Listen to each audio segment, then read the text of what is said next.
అనంతపూర్లో ఈ ఫిలిప్ భాగ్యం అక్క అని ఇద్దరు ఉండేవాళ్ళు. వారు హాస్పిటల్కే వచ్చేవాళ్ళు. వాళ్ళ పిల్లలు చిన్నప్పుడు అందరూ కూడా ఇక్కడే ఉండేవాళ్ళు. పెద్ద కుమారుడు వినోద్ యొక్క భార్యనే సుమలత. ప్రస్తుతం వాళ్ళు హైదరాబాద్లో ఉన్నారు. డి ఫిలిప్ అన్న ఆ, మా వారి అంటే వరప్రసాద్ అన్న గారి సొంత ఊరు ఓబులాపురం గిద్దలూరు. అన్నది కూడా డి ఫిలిప్ అనేది కూడా అదే గ్రామమే. చిన్నప్పటి నుంచి తెలిసిన వారు. డిపార్ట్మెంట్లు కూడా అన్న ఎలక్ట్రిసిటీ డిపార్ట్మెంట్లోనే అన్న కూడా వర్క్ చేసేవాళ్ళు. మరి స్థానిక సంఘంలో అనంతపూర్లో కూడా చాలా కాలం ఉండేవాళ్ళు. బ్రదర్ జోసెఫ్ గారికి అలాగే ఆ ఆంటీకి కూడా చాలా ప్రియమైన వారు. ఎక్కువగా పరిసరలో హెల్ప్ చేసేవాళ్ళు అన్నవాళ్ళు ఆంటీ వాళ్ళకి. వినోద్ చాలా చిన్నగా ఉన్నప్పుడు ఫిలిప్ అన్నకి నలుగురు కుమారులు. మరి ఆ వినోద్ పెద్దవాడు, ఆనంద్ ఇప్పుడు అమెరికాలో ఉన్నాడు, సునీల్ బెంగళూరులో ఉన్నాడు, మరి చిన్నవాడు కర్నూలులో ఉన్నాడు. ఇలాగ నలుగురు కుమారులు ప్రభుని నమ్ముకున్నారు. ఆయా స్థానిక సంఘాల్లో బ్రదర్ అండ్ అసెంబ్లీస్లో ఉన్నారు. ఆనంద్ అమెరికాలో ఉన్నప్పుడు వారి ప్లేస్కి వెళ్ళాము. 2 సార్లు అనుకుంటే ఎక్కువగా వాళ్ళ ఇంట్లో ఉన్నాము. ఓటీ జేమ్స్ అన్న కూతురు మరి డి ఫిలిప్ అనే యొక్క మొదటి కోడలు. మరి చక్కగా వాళ్ళు కూడా అమెరికాలో మీటింగ్స్ పెడతా ప్రభు సేవలో చక్కగా ఉన్నారు.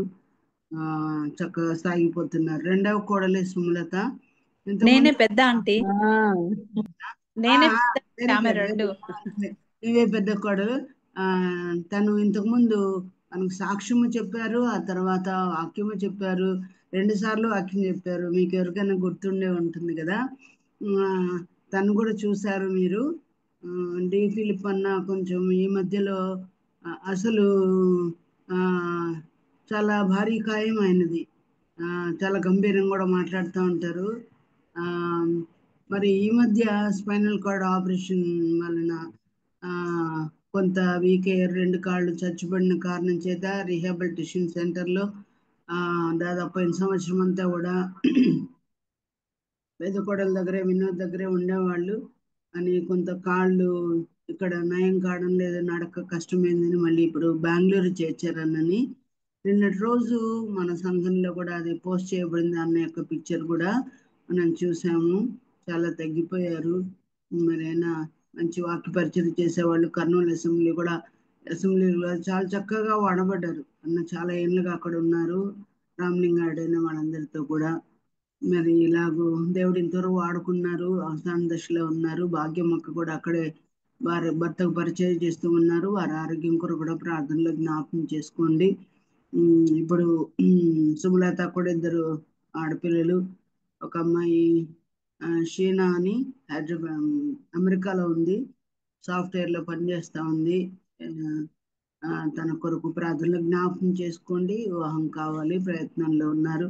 రెండో అమ్మాయి షెర్లీ హైదరాబాద్లోనే పనిచేస్తుంది. తను కూడా సాఫ్ట్వేర్ ఇంజనీర్గా పనిచేస్తూ ఉన్నారు. 2 సార్లు వాక్యం మాట్లాడినా చాలా చక్కని వాక్య పరిచయం చేశారు. అందుకే దేవునికి స్తోత్రం. మరొకసారి అడిగినప్పుడు సంతోషంగా ఒప్పుకున్నారు. ఇప్పుడు సోదరి సుమలత మనకు దేవుని వాక్యాన్ని పంచుతారు. ఈ సమయాన్ని దానికి అప్పగిస్తున్నాం. అన్నాను నాయన. వందనాలు. స్టార్ట్ మంచి చేరి వచ్చిన మీ అందరికీ ప్రభు నామమున మీ అందరికీ వందనాలు తెలియజేస్తున్నాను. ఆంటీ ఇంతకు ముందు 2 సార్లు అదే చెప్పారు ఆల్రెడీ. 2 సార్లు వాక్య పరిచర్యకు నన్ను ఆహ్వానించి నాకంటే చాలా ఆ, వయసులో పెద్దవారు, వాక్యంలో ఆత్మీయంగా ఎదిగిన వారు ఎంతో మంది ఉన్నా ఆంటీ నాకు అవకాశం ఇచ్చి నన్ను వాడుకున్నందుకు దేవునికే మహిమ కలుగును గాక. ఈ అవకాశం ఇచ్చిన ఆంటీకి, పెద్దలందరికీ, చేరి వచ్చిన మీకు అందరికీ నా హృదయపూర్వక వందనాలు తెలియజేస్తున్నాను. ఈరోజు దేవుడు నాకు ఇచ్చిన ఆ మాటలు మీ ముందు ఉంచాలని దేవుడు నన్ను బలపరిచి వాడుకోనుగాక. ఈరోజు అపోస్తుల కార్యాల గ్రంథము, మన అంశము అపోస్తుల కార్యాల గ్రంథం 12వ అధ్యాయము 12వ వచనం. అపోస్తుల కార్యాల గ్రంథం 12వ అధ్యాయము 12వ వచనం. ఇట్లు ఆలోచించుకొని అతడు మార్కు అను మారుపేరు గల యోహాను తల్లి అయిన మరియ ఇంటికి వచ్చెను. అక్కడ అనేకులు కూడి ప్రార్థన చేయుచుండిరి. మన అంశము ఈరోజు మీకు అర్థమయ్యే ఉంటది. అక్కడ ఎవరున్నారు? మనం చదువుకున్న వాక్య భాగంలో మరియా కదా. యోహాను తల్లి అయిన మరియా, మార్కు అని మారు పేరు గల యోహాను తల్లి అయిన మరియా, ఇంగ్లీష్ లో జాన్ మార్క్ తల్లి అని కూడా అంటారు.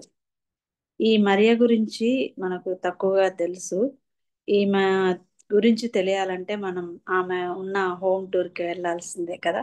ఆమె ఇల్లు ఎక్కడుంది, ఏంటి, ఆమె ఏం జరిగింది అక్కడ, ఆ ఇంటి పరిస్థితి ఏంటి, ఆ వైభవం ఏంటి, దేవుడు ఎందుకు ఈమె గురించి ఈ ఈ ఈ గ్రంథంలో వ్రాయించారు అని మనం తెలుసుకోబోతున్నాం ఇది నాన్న. అందుకే ఈమెకు ఇంకొక పేరు తెలుసుకున్నాం కదా, యెరూషలేము మరియా అని, జాన్ మార్క్ తల్లి అయిన మరియా అని అంటారు. ఇల్లు అంటే ఒక చిన్న పూరి గుడిసె అయినా సరే, లేదా ఒక చిన్న 2 రూములు అయినా సరే, ఒక బెడ్రూము, సింగిల్ బెడ్రూమ్ అయినా, డబల్ బెడ్రూమ్ అయినా, విల్లా అయినా, ఇంకా డూప్లెక్స్ అయినా, ఏదైనా సరే ఇల్లు ఇల్లే కదా. ఇంటికి దీపం ఇల్లాలు అని మన లోక సామెత ఉంటది. ఎందుకు అంటే ఆ ఇంట్లో ఉన్న ఇల్లాలు దీపంలాగా వెలుగుతూ ఉండాలి, అప్పుడే ఆ ఇంటికి అందం కదా. అంటే అని లోక సామెత. కానీ బైబిల్ గ్రంథంలో మనం చూసుకున్న వాక్య భాగాలకు వెళ్తే సామెతలు 12వ అధ్యాయం 4వ వచనంలో చూస్తే మీకు అందరికీ తెలిసిన వాక్యమే. ఏమని ఉంటదంటే, యోగ్యురాలు భర్తకు కిరీటం అని ఉంటది కదా. ఇంకా యెహోవా యందు అది ఎక్కడ ఉంటది అంటే సామెతల చివర్లో 31:30లో ఉంటది. యెహోవా యందు భయభక్తులు కలిగిన స్త్రీ కొనియాడబడును అని ఉంటది కదా. ఎందుకు అంటే ఈ మరియ గురించి ఎందుకు ఆ రెఫరెన్స్ చెప్పానంటే, సేమ్ క్యారెక్టర్ ఈ మరియది. జనరల్ గా మనకు మరియ గురించి తెలియాల, మరియ గురించి జనరల్ గా యేసు అదే ఇదిగో ప్రజలందరికీ కలుగబో శుభవర్తమానం అని ఆ మరియే ఎక్కువ అందరికి తెలుస్తుంది కదా. ఏ ఆ టక్కన రెఫరెన్స్ తో సహా చెప్తారు. అందుకని నేను ఈ రెఫరెన్స్ చెప్పాను. మరియా లాస్ట్ టైం మరియా మార్తల గురించి చెప్పినప్పుడు బైబిల్లో 7 మంది మరియలు ఉన్నారని చెప్పాను. మరి మీకు ఎంతమంది గుర్తుందో నాకైతే తెలియదు. కానీ మొట్టమొదటి యేసు తల్లి అయిన మరియా మత్తయి సువార్త 1వ అధ్యాయం 18వ వచనంలో ఉంటారు. ఇక రెండవదిగా మగ్దలేని మరియా, ఆమె లూకా సువార్త 8వ అధ్యాయం 2వ వచనంలో. ఇంకా మూడవ మరియా వచ్చేసి బేతనియా. ఆల్రెడీ మనం లాస్ట్ టైం నేను అదే చెప్పాను, లాజరు మరియా మార్త ఆ ఫ్యామిలీ గురించి చెప్పుకున్నాం. ఆ మరియా లూకా 10వ అధ్యాయము 38, 39లోనే ఉంటది. ఇక నాలుగవదిగా క్లోపా భార్య అయిన మరియా, యోహాను సువార్త 19వ అధ్యాయం 25వ వచనంలో ఉంటది. ఐదవదిగా యాకోబు తల్లి, యేసు తల్లి అయిన యేసు తల్లి అయిన మరియా. ఈమె ఎక్కడ ఉంటది అంటే మత్తయి సువార్తలోనే 27వ అధ్యాయంలో చివరి భాగంలో ఉంటది, 55, 56 అనుకుంటా. యెరూషలేము మరియా, ఇప్పుడు మనం చెప్పుకునే మరియా ఈ మరియా. ఈమె జాన్ మార్క్ తల్లి అయిన మరియా. అపోస్తుల కార్యం 12:12. ఇలా జస్ట్ మీకు గుర్తుండడానికి కోసం చెప్పాను. ఈ మరియలు ఇంతమంది వీరి గురించి బైబిల్లో ఎందుకు రాశారు అని మనము ధర్మశాస్త్ర గ్రంథాన్ని తెరచి చూచి చదవమన్నారు కదా. అందుకని చదివినప్పుడు ఆ సత్యాలేంటి, ఎందుకు రాయించారు, ఎందుకు మనము ఆ గ్రంథాన్ని, ఆ వ్యక్తిని గురించి, ఆ స్త్రీ గురించి మనం తెలుసుకున్నామో అలాగూ మనం ఉండాలని దేవుడు రాయించారు కదా. మనలో ఆ క్వాలిటీస్ ఉండాలని, అలాగా మనము దేవునికి మహిమకరంగా జీవించాలని ప్రభు రాసింటారు. ఇప్పుడు మనం చదువుకున్న వచనంలో 12వ అధ్యాయం 5వ వచనంలో చూస్తే పేతురు చెరసాలలో ఉన్నప్పుడు సంఘము అత్యాసక్తితో ప్రార్థించింది అని కదా. చదువుకుందామా 12వ అధ్యాయం 5వ వచనం. పేతురు చెరసాలలో ఉంచబడెను. సంఘం అయితే అతని కొరకు అత్యాసక్తితో దేవునికి ప్రార్థన చేయుచుండెను. అత్యాసక్తితో ప్రార్థన అంటే పేతురు విడుదల పొందాడు ఈ ప్రార్థన ద్వారా కదా. సంఘము ఎలా ప్రార్థించింది? అత్యాసక్తితో. ఈ మాట ఆసక్తి వేరు, అత్యాసక్తి వేరు కదా. దేవుడు ఈ అత్యాసక్తితో చేసిన ప్రార్థన విన్నాడా లేదా? విన్నారు కదా. ఎందుకు అంటే ఈ సంఘమును నేనే కట్టుదును అని ప్రభు అన్నారు. సంఘమును నేనే కట్టుదును అని పేతురు అంటున్నారు. సంఘం ఎలాంటిదంటే పాతాళ లోక ద్వారములు సంఘము ఎదుట నిలవలేవు అంట కదా. ఎందుకు అంటే ఆ సంఘం చేసే ప్రార్థన శక్తి అలా అంత శక్తి ఉంటది అనమాట. అందుకే సంఘముగా కూడుకొనుట మానవద్దు అని ఉంటది కదా. సంఘముగా కూడుకొనుట మానవద్దు. మనం ఇంటి దగ్గర ఉంటే ఎన్నో ఆలోచనలు వస్తాయి కదా. ఆ మధ్య ఆలోచన శక్తి ఇంటి దగ్గర ఆలోచనలు ఉన్నప్పుడు ఆ ఆ సంఘంలోకి వెళ్ళి ప్రార్థన చేస్తే అక్కడ ఉన్న ఆసక్తి, ఆ ఇంట్రెస్ట్ వేరు. ఇంట్లో ఉంటే మనకున్న ఆలోచనలు వేరుంటాయి. సంఘానికి వస్తే శక్తిని పొందుకుంటాం. ఎందుకు? సంఘానికి కొందరు మానుకొనుచున్నట్టుగా సమాజముగా కూడుకొనుట మానవద్దు అని ఎక్కడ ఉంటది? హెబ్రీ ఆ, హెబ్రీ 10 ఒక్కసారి చూస్తామా? 24 10 24 10:24 అక్కడ కదా. 10:24 కొందరు మానుకొనుచున్నట్టుగా సమాజముగా కూడుట మానక ఒకరినొకడు హెచ్చరించుచు ఆ దినము అని ఉంది కదా. ఇది ఎందుకు రాయించారు అంటే మన ఇంట్లో అందరికీ ప్రార్థన వచ్చు, అందరికీ వాక్యం తెలుసు, అందరూ బిలీవర్సే, అందరూ విశ్వాసులే. కానీ సమాజముగా ఎందుకంటే నాలాంటి వాళ్ళు నేర్చుకోవాలని కదా.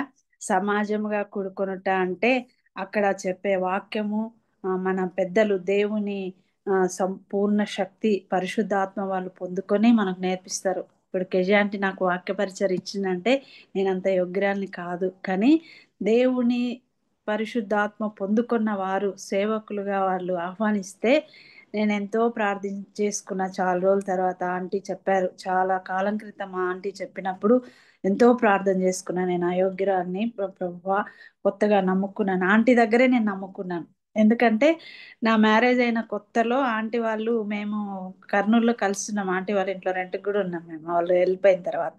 అంతకు ముందు కూడా వేరే ఇంట్లో రెంట్కి ఉన్నప్పుడు ఆంటీ వాళ్ళు నాకు కొత్తగా మ్యారేజ్ అయినప్పుడు కేజీ ఆంటీ మా ఇంటికి వచ్చి నేను సిఎస్ఐ బ్యాక్గ్రౌండ్ మీకు ఆల్రెడీ నా సాక్ష్యం తెలుసు.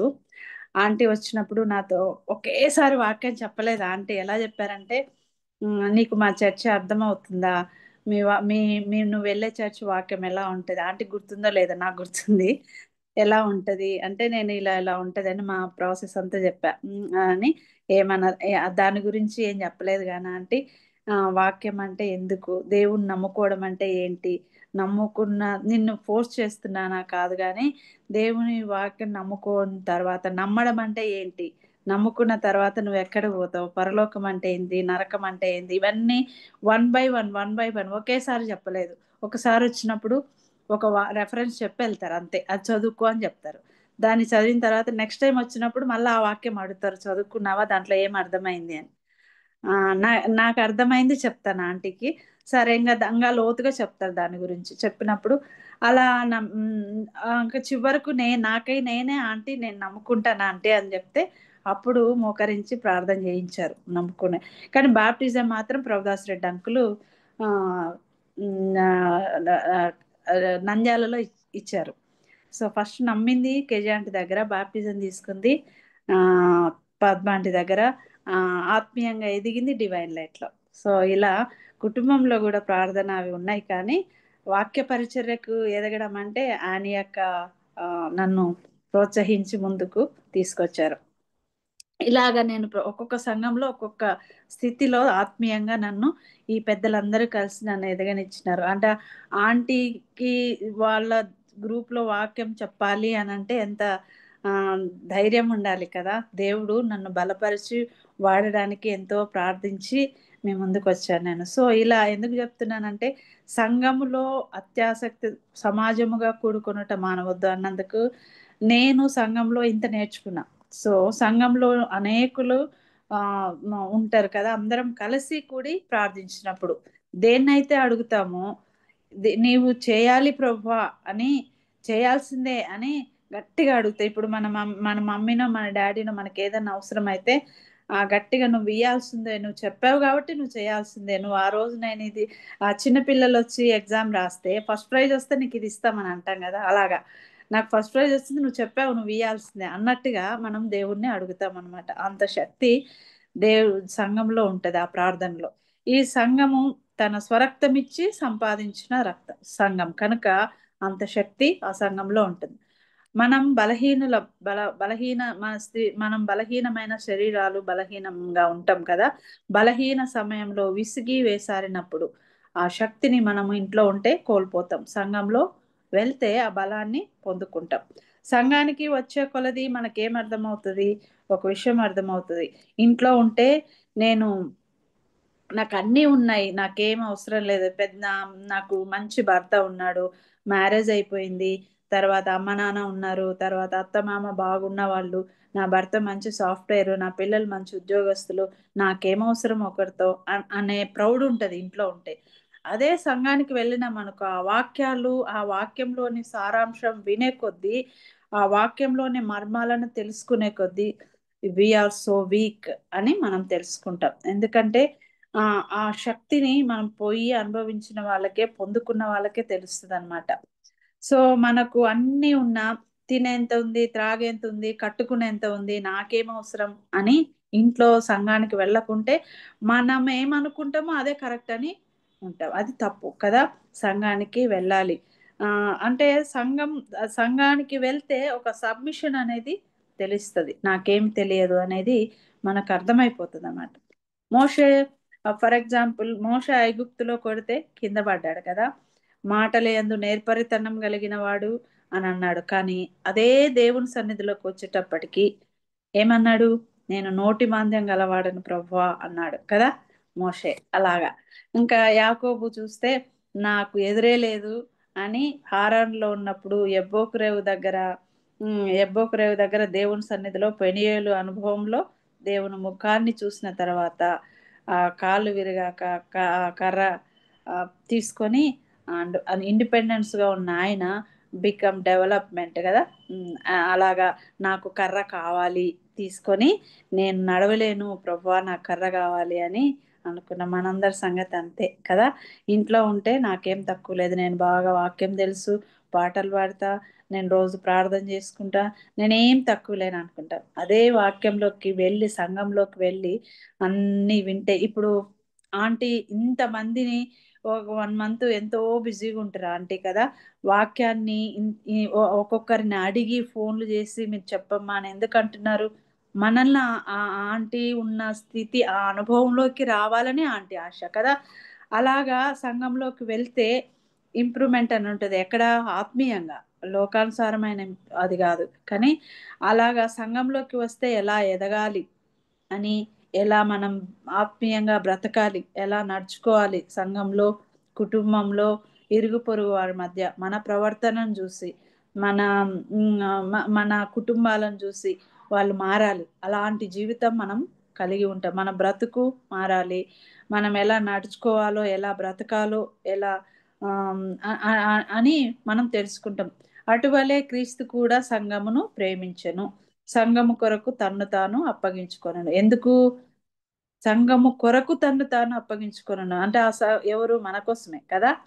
ఈ ఇక్కడ మనం తెలుసుకోవాల్సిన సంగతి ఏంటి అని అంటే, సంఘము దేవునికి ఒక అప్లికేషన్ పెడుతుంది అనమాట. నిజంగా చెప్పాలంటే, కరెక్ట్ గా అర్థం కావాలంటే, సంఘము మనం అడిగే వాటికి ఒక అప్లికేషన్ పెట్టింది. ఇప్పుడు ఆ అనౌన్స్మెంట్ చెప్పమంటే ప్రేయర్ రిక్వెస్ట్లు ఎన్నో చెప్తాయి. ఇప్పుడు ఒక సిస్టర్ చెప్తా ఉన్నారు, నాకు ఆరోగ్యం బాగాలేదు, ఇలా ప్రేర్ చేయండి అని, మీరు అందరు జాయిన్ అవ్వలేదు అప్పుడు. అంటే దాన్ని ఏమంటారు తెలుగులో, ప్రార్థనా విన్నపం అంటారు. ఏంటిది అంటే, ప్రభువా అలాంటి విన్నపాలు సంఘంలోకి వచ్చినప్పుడు ఒక అప్లికేషన్ పెట్టిద్ది అనమాట, నా ప్రార్థన విన్నపం అని. దాన్ని సంఘంలోకి వచ్చి అత్యాసక్తితో ప్రార్థన చేసినప్పుడు దేవుడు విని ఆ ప్రార్థన అవసరాన్ని బట్టి దేవుడు జవాబు ఇస్తాడు. యాకోబు చనిపోయాడు, ఇప్పుడు పేతురు ఉన్నారనమాట.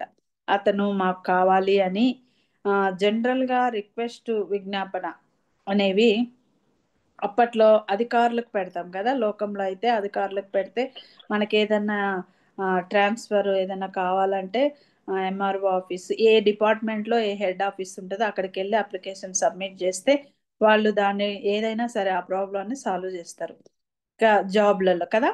ఇక్కడ అధికారులు ఎవరు లేరనమాట. ఆ ఆ, అధికారులు, పరిపాలకులు అందరూ ఎలా ఉంటారంటే భక్షించేవారిగా ఉన్నారు. అంటే ఆ కత్తి పట్టి చంపుతున్నారు, క్రైస్తవత్వం లేకుండా చేయాలనుకుంటున్నారు.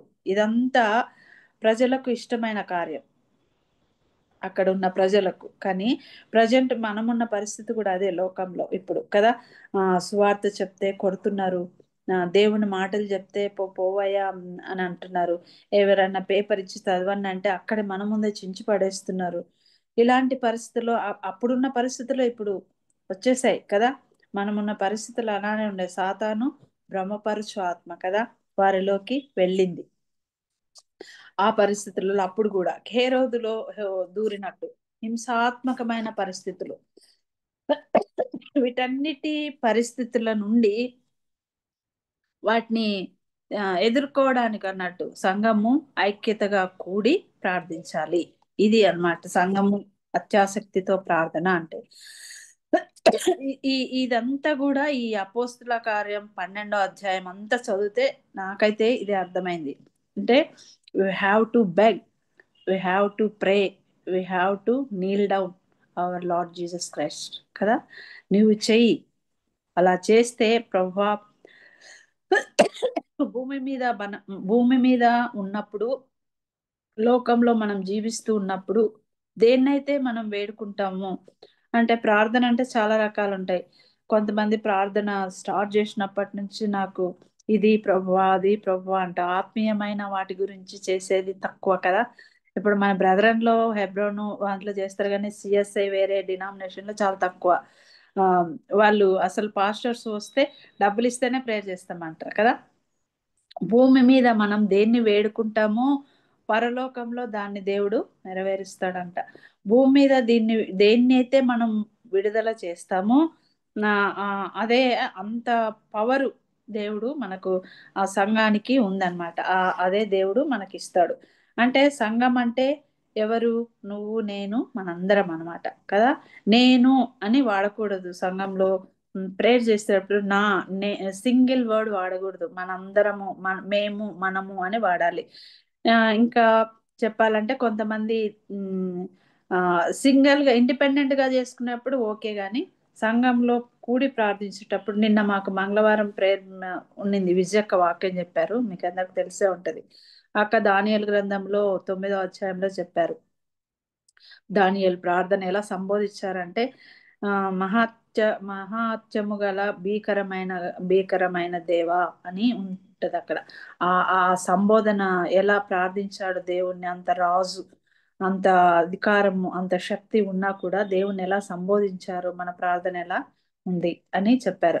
సో మన ప్రార్థనలో చేయడం ద్వారా అలా మనం ప్రార్థన చేసేది కూడా నేర్చుకోవాలి. పైకి అది మన ప్రార్థన చేయడము అనేది పైకి వెళ్ళి దేవుని దగ్గరకు సహాయం, మనం చేసే ప్రార్థన దేవుని దగ్గరికి వెళ్తే ఆ ధూపం వలె మనకు దేవుడు సహాయాన్ని క్రిందకు పంపిస్తారు. అది అలా అన్నమాట. దేవుడు పేతురు 16 మంది మధ్యలో లోపల పడుకొని ఉన్నప్పుడు, మనం చదువుకున్న అధ్యాయంలో పేతురు 16 మంది మధ్యలో లోపల పడుకొని ఉన్నప్పుడు దేవుని దూత అతన్ని బయటికి తీసుకువస్తే అప్పుడు పేతురు అనుకున్నాడు కదా, మనందరికి తెలిసిన వాక్యమే, ఇది కళా నిజమా అనుకున్నాడు అనమాట. కానీ చివరికి అది నిజమే కదా అని అర్థమైంది. Open your Bible and read your Bible అని అనుకోని ఉంటాడేమో పేతురు కదా. దీని ద్వారా దేవుడు స్పష్టంగా సూటిగా మనతో మాట్లాడేది ఏంటంటే, పేతురు చెరసాల నుంచి బయటికి రాగానే ఒక ఇల్లు కనపడింది. ఎవరి ఇల్లు అది? మరియ ఇల్లు కదా. ఆ ఇంటికి పేతురుకు పరిచయం ఉంది కదా. అర్ధరాత్రి అంటే మిడ్ నైట్ కదా. ఎవరికైనా మన ఇల్లు గుర్తొస్తుందా? ఫర్ ఎగ్జాంపుల్ ఆ అర్ధరాత్రి ఆ పేతురుకు ఆ మరియ ఇల్లు గుర్తొచ్చింది అని అంటే ఆ ఇల్లు ఆయనకు ఎంత అవినాభావ సంబంధం ఉందో మనం అర్థం చేసుకోవాలి. అదే మనము విశ్వాసులం కదా, ప్రార్థించాం కదా, అడుగుతాం కదా, జవాబు ఉంది, అన్ని బాగానే ఉన్నాయి. కానీ ఇదే ఇదే సిచ్యువేషన్ మనకు వస్తే అర్ధరాత్రి ఎవరైనా యాక్సిడెంట్ అయ్యో ఆ ఆ ఇంటి దగ్గరికి వెళ్ళి వాళ్ళని అడగండి నా గురించి చెప్తారంటే మనం డోర్ తెరుస్తామా? ఒక్కసారి ఆలోచించండి. ఆ డోరు బయట వాచ్మెన్ పిలిచి లాక్ చేయండి అని చెప్తాం కదా. ఒకవేళ తెరిచేవారు ఉంటే అదే దేవుడు కోరుకుంటున్నారు మన నుంచి ఇప్పుడు. ఆ అర్ధరాత్రి డోర్ కొట్టినప్పుడు ఏంటి మీ ప్రాబ్లం అని అడిగి ఒకవేళ తెరిచిన మనము ఆ ప్రాబ్లం అడిగి ఆ ప్రాబ్లం మనకు సూటబుల్ కాకుండా ఒకవేళ మనమే స్టేషన్కి వెళ్ళాలి, మనకి అదంతా మన మీదకి వస్తుంది, ఈ చిరాకు నాకెందుకు, ఈ గోల నాకెందుకు అని అనుకుంటే ఏదో సరిదిద్ది పంపించేస్తాం కదా, ఇన్ కేస్ తెలిసిన. కానీ అలా ఉండకూడదు. మనము ఆ అలాంటి సందర్భం మనకు వచ్చిందంటే దేవుడు మన ఎడల ఎంత గొప్ప కార్యం చేస్తున్నాడు అని మనం ఆత్మీయ అనుభవంలో నిజంగా ఎదిగిన వారం అయితే తెరిచి పంపించాలి. సో ఇది నేను నా పర్సనల్గా చెప్తా. మా హస్బెండ్ వినోద్ అయితే చావుకైనా రెడీ, నేను వస్తా అంటాడు.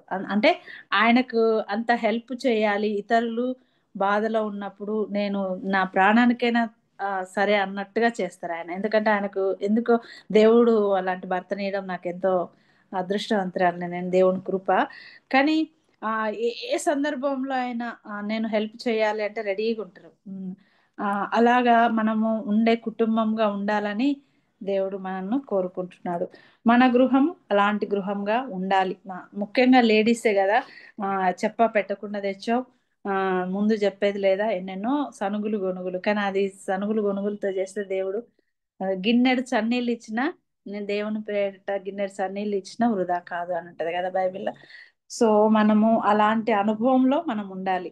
ఈ అపోస్తుల కార్యం 12:12లో మరియా ఇలా ఏసయ్య మన గృహంలో నివసిస్తే అన్నట్టుగా ఉంది ఈమె కదా. జాన్ మార్క్ తల్లి తిమోతి లాంటి వీడోనే వాళ్ళ మమ్మీ లాగా కదా.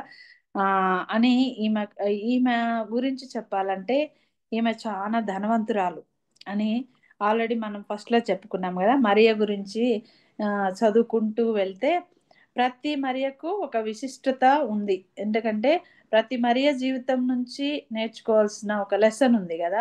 అందుకే ముందుగానే అనుకున్నాం కదా, 7 మంది మరియలు ఎందుకు రాయించారు అంటే వాళ్ళకు ఒక విశిష్టత ఉంటేనే రాస్తారు బైబిల్లో.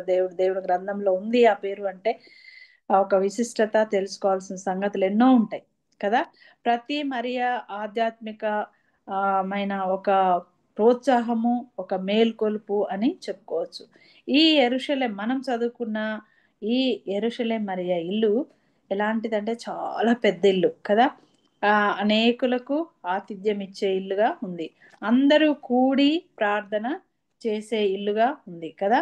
సంఘం యొక్క గొప్ప తన కట్టడలో తన సంఘం యొక్క గొప్పతనము ఆ కట్టడలో లేదు, కానీ కూడుకున్న వ్యక్తులు దేవుని పిల్లలకు దేవునికి మధ్య ఉన్న సంబంధం మీద ఆధారపడి ఉంటది కదా. బిల్డింగ్స్ పెద్దగా ఉంటాయి కానీ అందులో ఆత్మీయమైన అనుభవం లేకపోతే వేస్ట్ కదా. ఇప్పుడు ఆంటీ వాళ్ళు కూడా కర్నూలులో ఒక పెద్ద బిల్డింగ్ ఉండేది, నాకు నాకు తెలిసినప్పుడు. అప్పటికి నేను లేరు కానీ వెళ్ళిపోయారు, అంతకన్నా ముందే జస్ట్ అప్పుడే వచ్చాము. అక్కడ ఒక బైబిల్ క్లాసెస్ జరిగేది, పెద్ద హాల్ ఉంటది. ఆ హాల్లో బైబిల్ క్లాస్ పెట్టేవాళ్ళు. అప్పుడు నేను అక్కడికి వెళ్ళి లోపల చూస్తుంటే ఇది బైబిల్ స్టడీ, ఇట్లా వాళ్ళు వస్తారు కిందకు వచ్చేసాయి అన్నారు మా అత్తగారు. అంటే ఆ బైబిల్ స్టడీ అంటే ఏంది అది చర్చిలో కదా జరిగేది అంటే, కాదు కాదు ఇక్కడ ఒక classes uncle Varaprasad Reddy uncle వచ్చి చెప్తారు, కిందికి వెళ్దాం రా అని తీసుకొచ్చారు. అప్పుడు అబ్జర్వ్ చేసిన నేను బైబిల్ స్టడీ అంటే ఇట్లా ఉంటుందా అని. సో ఇలాగా ఆంటీ వాళ్ళు ఆ అలా సేవ చేసి ఇప్పుడు మనం అందరము ఈ ఈ ఈ విధంగా కూడుకున్నామంటే, మీరు ఎక్కడో అనంతపూర్లో ఉన్నారు, నేను ఎక్కడో హైదరాబాద్లో ఉన్నా, కానీ దేవుడు ఈ జూమ్ ద్వారా ఈ యాప్ ద్వారా ఎన్నో అవకాశం, మన ఇంట్లో మనం ఉంటూ వాక్య పరిచయం చేయొచ్చు. ఇలా ఎంత మంచి అవకాశం దేవుడు మనకి ఇచ్చిండు కదా. అలాగా బర్నబా అనే అని మన వాక్యంలో చదువుకోబోతున్నాం. ఈ బర్నబా అనగా ఎవరు అంటే హెచ్చరిక పుత్రుడు లేదా ప్రోత్సాహ పుత్రుడు అని అర్థం వస్తుంది. తర్వాత చూపిస్తా రెఫరెన్స్ నేను. సౌలు పౌలుగా మారినప్పుడు ఎవరు నమ్మల అని అలా మారినట్టు ఆ టైంలో సౌలును దగ్గరకు చేర్చుకొని ఆ, ఈ బర్నబా యెరూషలేంకి తీసుకెళ్ళి వారికి పరిచయం చేశాడనమాట. ఈ బర్నబా ఈయన మారాడు, ఈ దమస్కులో పట్టుబడ్డాడు ప్రభు చేత అని, పరిశుద్ధుడు అయిపోయాడు అని చెప్తే ఎవరు నమ్మలే. సో ఈ బర్నబా ఏం చేశాడంటే, ఇది ఎంత అపోస్తుల కార్యం 4వ అధ్యాయంలో ఉంటది. ఒకసారి చదువుకుందామా. అపోస్తుల కార్యం 4వ అధ్యాయము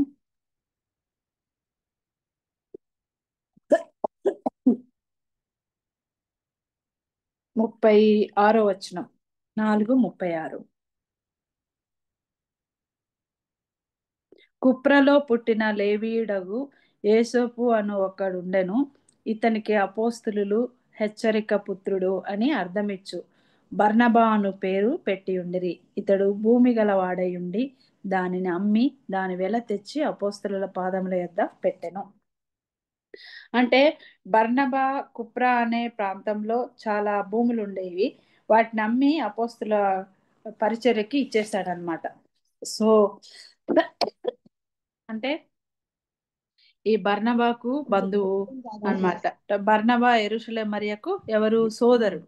అంటే జాన్ మార్క్ కి ఈ ఈ- ఈ ఇతను మేనమామ అవుతాడు, వాళ్ళ మమ్మీ వాళ్ళ తమ్ముడు. మనము కొలస్సి 4వ అధ్యాయం 10వ వచనంలో చదివితే ఒకసారి చూద్దాం. కొలస్సీలకు రాసిన పత్రిక తీసిన వారంటే చదవండి.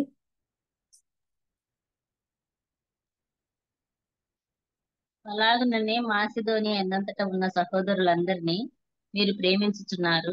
సహోదరులారా, మీరు ప్రేమ యందు మరి ఎక్కువగా అభివృద్ధి నందుచుండవలననియు సంగమునకు వెలుపటి వారి ఎడల మర్యాదగా నడుచుకొనుచు మీకేమీ కొదవ లేకున్నట్లు 4:10 వచనం. 4వ అధ్యాయం 10వ వచనం. నాతో కూడా చెరలో ఉన్న అరిస్తార్కును బర్నబాకును సమీప జ్ఞాతి అయిన మార్కును మీకు వందనములు చెప్పుచున్నారు. ఈ మార్కును గురించి మీరు ఆజ్ఞలు పొందితిరి. అంటే అంటే ఈ బర్నబాన్ గురించి మీకు పరిచయం చేయడానికి చదివించినది. జాన్ మార్క్ కి మేనమామ అన్నమాట ఆయన. ఎరుషలేములో మరియకు ఇల్లుంది అన్నాం కదా. అంటే ఈ ఎరుషలేము అనేది ఒక పెద్ద మహాపట్టణం అన్నమాట. సో మహానగరం, అంటే మహానగరం అంటే సమాధానమునకు నిలయము అని చెప్పొచ్చు. దేవుడు కోరుకున్న పట్టణం. యెరూషలేమా నిన్ను ప్రేమించువారు వర్ధిల్లుదురు అని అన్నాం కదా అని చెప్పారు ప్రభు. క్షేమం కొరకు ప్రార్థన చేయండి, యెరూషలేం క్షేమం కొరకు ప్రార్థన చేయండి అని అంటారు కదా దేవుడు. ఇది దేవుని నివాస స్థలం. సో ఆ ఈ బర్నబాను గురించి చెప్పినప్పుడు ఆయన వాళ్ళ తమ్ముడు ఆస్తి అంతా అమ్మించారు. ఈ సౌలును పౌలుగా మార్చినప్పుడు పరిచయం చేసిన వ్యక్తి ఆయన. ఎందుకు అంటే ఆయన జాన్ మార్క్కి మేనమామ. యెరూషలేంలో ఇల్లున్న వీళ్ళు ఎవరు అంటే ఈ ఫ్యామిలీ టోటల్ గా రిచ్ ఫ్యామిలీ అని. వాళ్ళు ఉన్న ప్లేస్ కూడా ఆత్మీయంగా కూడా అది మంచి ప్లేస్ లో ఉంది. అంటే యెరూషలేము మహాపట్టణం అని, ఆ మహానగరం అని, అది సమాధానంకు నిలయమని దేవుడు కోరుకున్న స్థలం అని మనము తెలుసుకున్నాం.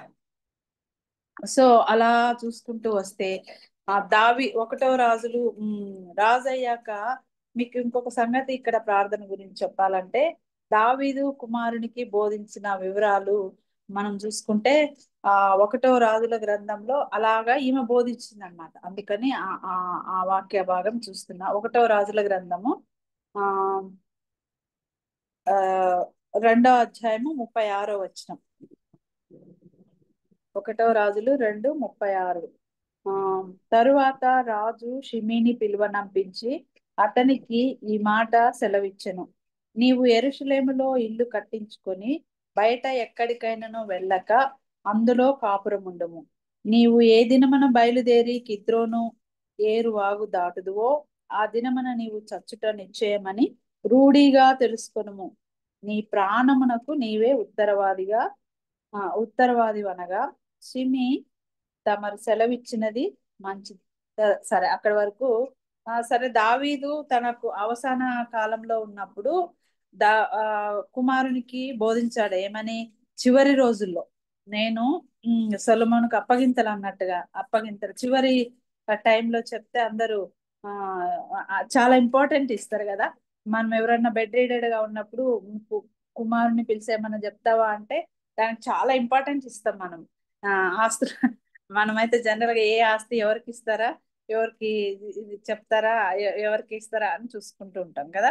కానీ ఇక్కడ దావీదు తన కుమారునికి ఏం చెప్పిందంటే, నేను బ్రతికినట్లు జీవితంలో బ్రతుకు ఓటమి ఉండదు, నేను లేను అనుకోవద్దు, నువ్వు ధైర్యంగా ఉండు, దేవుడు నీకు తోడుగా తోడుగా ఉంటారు, దేవుడు నీకు అప్పగించిన బాధ్యతను నెరవేర్చు అని చెప్తారు. ధైర్యంగా నెరవేర్చిన నా దేవుడు నీకు అప్పగించిన బాధ్యతను ధర్మశాస్త్రంలోని వాక్యాలు అవి చదువుకున్నప్పుడు నువ్వు కుడి ఎడమ తొలగొద్దు, తప్పిపోకుండా చేస్తే నువ్వు ఎక్కడ తిరిగినా ఏ పని చేసినా డాడీ లేడా అని అనుకోకుండా నేను చెప్పినట్టు గుర్తుపెట్టుకొని తూచా తప్పకుండా నువ్వు పాటిస్తే వివేకంగా నువ్వు ప్రవర్తించు ఇలాగాని చెప్పి అప్పగింతలు చెప్పారనమాట దావీదు తన కుమారునికి. అప్పుడు దావీదు ఆ చెప్పినప్పుడు దావీదు చాలా వృద్ధుడు అనమాట. తన అనుభవాన్ని కుమారునికి నేర్పించాడు. అంటే దీన్ని బట్టి వృద్ధులు మనకు ఉండాలా, ఇంట్లో లేదా? ఇప్పుడైతే చేసుకున్న అమ్మాయి అబ్బాయి అంతే, అత్త మామ ఉండకూడదు. ఒకవేళ ఉన్నా మేము జాబ్ చేస్తున్నాం, మేము ఎక్కడో ఉండాలి అంటారు కదా. నేనైతే 96లో మ్యారేజ్ అయితే 2007 2008 వరకు నేను కంబైన్డ్ ఫ్యామిలీలోనే ఉన్నా. సో అప్పుడు నాకేమీ తెలియదు. నేను ఇంటర్మీడియట్ సెకండ్ ఇయర్లో నా మ్యారేజ్ అయింది. ఈవెన్ చదువు ఎంఏ వరకు చదివాను. కానీ ఇంటర్మీడియట్ సెకండ్ ఇయర్ నుంచి అంత పెద్ద కంబైన్డ్ ఫ్యామిలీలో కూడా నాకు ఈ అవకాశం ఇచ్చారంటే వాళ్ళు నాతో ఉన్న సంబంధం, నేను వారితో ఉన్న అనుబంధం చాలా గొప్పది. ఎందుకంటే అలా అడ్జస్ట్ అయిపోయాం. వాళ్ళు కూడా వాళ్ళకు నలుగురు కొడుకులే, కుమారు లేరు కాబట్టి ఆ ఇంట్లో ఒక ఆడపిల్లని అన్నట్టు, కూతురైనా కోడలైనా నేనే అన్నట్టుగా ఉన్నా. అదే అంతేకాదు, నాకు ఇద్దరు అమ్మాయిలు అన్నారు కదా, మా పిల్లలు కూడా 2002 వరకు ఎవరికి పెళ్లి కాలేదు. 2001లో ఆనంద్కి అయింది. ఆ మధ్యలో అంతా కింగ్లు, మా క్వీన్స్ అనమాట మా పిల్లలు ఇద్దరు. అందరు బాబాయిల మధ్య తాతయ్య, అమ్మమ్మ, అబ్బా ఇలాగ అందరి మధ్యలో చక్కగా పెరిగారు. ఇప్పుడు మేము డివైన్ లైట్కి వచ్చినప్పుడు మా పిల్లల్ని పరిచయం చేయాలంటే పిలిప్ అన్న మనమరాలే అని చెప్పేవాళ్ళు. మా నా పేరు వినోద్ పేరు అసలు తెలియదు. మేము చాలా కామ్గా ఉంటాం, వెళ్తాం వస్తాం అంతే. అంటే ఈ పిల్లలు ఎవరు అని అందరు అడిగితే ఆ పిల్లలు కూడా మమ్మీ డాడీ పేరు కాదు, మీ అబ్బా సేవకుడు అంట కదా, మా అబ్బా పేరు పిలిప్ అని చెప్పేవాళ్ళు. అలానే పరిచయం అయ్యారు. చాలా కాలం తర్వాత అప్పుడు తెలిసింది మేము ఇద్దరం ఎవరని. అలాగా అంటే నేను ఎందుకు చెప్తున్నా అంటే, వృద్ధులు ఇంట్లో ఉండడం మంచిది కదా. ముసలి వారిని చూసుకోవాలి చాలా. ఎలా అంటే పిల్లల్లాగా చూసుకోవాలి. నేను అంటే అలా చూస్తే దేవుడు మనల్ని ఆనర్ చేస్తారనమాట. ఈ ముసలి వారిలో అన్ని ఎలాంటివి ఉంటాయంటే, చిన్న పిల్లలు ఉన్నప్పుడు ఎలా ఉంటదంటే, చిన్న పిల్లలు ఏది ఇవ్వకపోతే మారం చేస్తారు కదా. ఒకసారి వాళ్ళు ఇష్టం లేనేటి తింటే ఈ చాక్లెట్ ఎక్కడ పోయిందంటే నేను తినలేదు అంటారు. అది పెద్ద ముసలాళ్ళు వచ్చినప్పుడు కూడా అంతే. మా అత్త మామ కూడా ఒక టాబ్లెట్ల బాక్స్ ఉంటది. ఆ బాక్స్ లో వాళ్ళకు ఇద్దరికి కవర్లలో పెట్టుకుంటే చెరొక బాక్స్ కొనిచ్చిన నేను. ఈ బాక్స్ నీకు, ఈ బాక్స్ నీకు అని ఇద్దరికి కొనిస్తే ఆ బాక్స్లలో టాబ్లెట్లు పెట్టుకుంటారు వాళ్ళు. సాయంకాలము మార్నింగ్ ఫుడ్ చేసిన తర్వాత టాబ్లెట్ వేసుకోవాలి. ఇద్దరికి సేమ్ టాబ్లెట్లు ఉంటాయి. మా మామయ్య ఏమో ఆ టాబ్లెట్లు ఈ భాగ్య అంటారు. మా అత్తేమో నీ దగ్గర ఉన్నాయి కదా అవి తీసుకో, అవే కదా ఉండేది అంటుంది.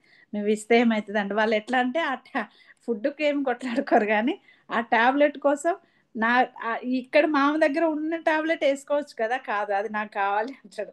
నీ దగ్గర ఉంది కదా నేను ఇయ్యను అంటది. నీకు అయిపోతే తెచ్చిస్తారు, నాకు తెచ్చియ్యరు, ఎందుకంటే నీకు బాగాలేడు కదా అందుకే తెచ్చిస్తారు, నాకు తెచ్చిరు అంటది మా అత్త.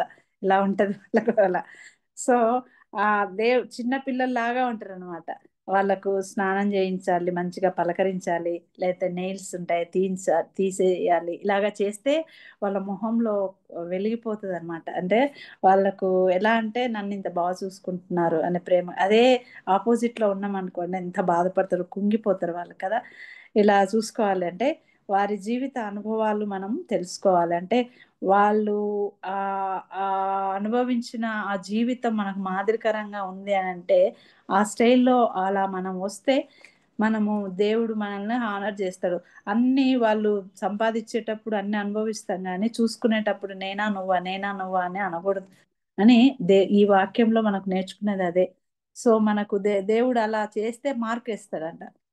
మంచిగా చూస్తే 100కి 100 వస్తాయి, పంపించేస్తే 0 వస్తాయి కదా. అది మన ఇష్టం. ఇంకా అలాగా దేవుడు దావీదు అలా చేసినప్పుడు ఏపీసీ పత్రికలో ఉంటది కదా, మనము బైబిల్లో చూసుకున్న పిల్లలారా ప్రభువునందు మీ తల్లిదండ్రులకు విధేయులయుండి, ఇది ధర్మమే, నీకు మేలు కలిగినట్లు తండ్రిని తల్లిని సన్మానింపుము అంటది. అంటే 10 ఆజ్ఞల్లో దీన్ని కూడా పెట్టారు కదా. సొలొమోను నీవు అంటే దావీదు చెప్తాడు, సొలొమోను నీవు ఎవరిలా కాదు నాలా బ్రతుకు, దేవునితో సంబంధం పెట్టుకో, అన్నిట్లో గెలుస్తావు అన్నట్టుగా దావీదు తన కుమారునికి బోధించాడు. అని బాధ్యతను అప్పగించిన తర్వాత మనుషుల గురించి చెప్పాడు. దేవుని ఆయన అనుభవం చెప్తూ ఆ తర్వాత చివరిలో మనుషుల గురించి చెప్పాడు దావీదు కుమారునికి. ఏమని? నాతో నాకు కష్టదినాల్లో నాతో నడిచిన వారు వీరిని గుర్తుపెట్టుకో. మనుషులను గురించి చెప్పినప్పుడు ఆ వ్యక్తి ఎవరంటే, నాకు కీడు చేసిన వాడు ఒకడు ఉన్నాడు, వాని పేరు షిమి, నన్ను కష్టపెట్టాడు, ఎలా అంటే చీపో అని కూడా అన్నాడు, నన్ను ఉమ్మి వేశాడు అని చెప్తుంటే సొలొమోను ఫేస్ అంతా ఒకలాగా అయిపోయింది. ఎవరు నాన్న నిన్న అలా అనింది, వాడు ఉంటే ఇప్పుడే కొట్టేస్తా అన్నట్టు ఉంటది కదా, యవ్వనస్తుడు కదా, ఆక్రోశం. సో నిన్ను అంత బాధ పెట్టాడా ఎవరు అన్నట్లుగా. సో అంతలో దావీదు చనిపోయినాను చెప్తున్నప్పుడే సొలొమోను సింహాసనాన్ని ఎక్కాడు. ఆ తర్వాత షిమిని పిలిపించాడు అనమాట. పిలిపించిన తర్వాత యెరూషలేంలో యెరూషలేంలో ఇల్లు కట్టుకొని అందులో, ఇప్పుడు చదువుకున్నాం కదా మనము, యెరూషలేంలో ఇల్లు కట్టుకొని అందులో ఉండు, లేకపోతే నువ్వు చచ్చిపోతావు అని చెప్పారు. షిమి నా తండ్రికి చేసిన ద్రోహం నాకు తెలుసు కానీ అని అతన్ని పిలిచి, నా తండ్రి క్షమించమన్నారు నిన్ను, అందుకే నేను నిన్ను క్షమిస్తున్నాను, కానీ నా తండ్రి లాంటి వాణ్ణి కాదు నేను, నువ్వు జాగ్రత్త అని ఒక మాట చివరిలో వార్నింగ్ ఇచ్చినట్టుగా చెప్పాడు.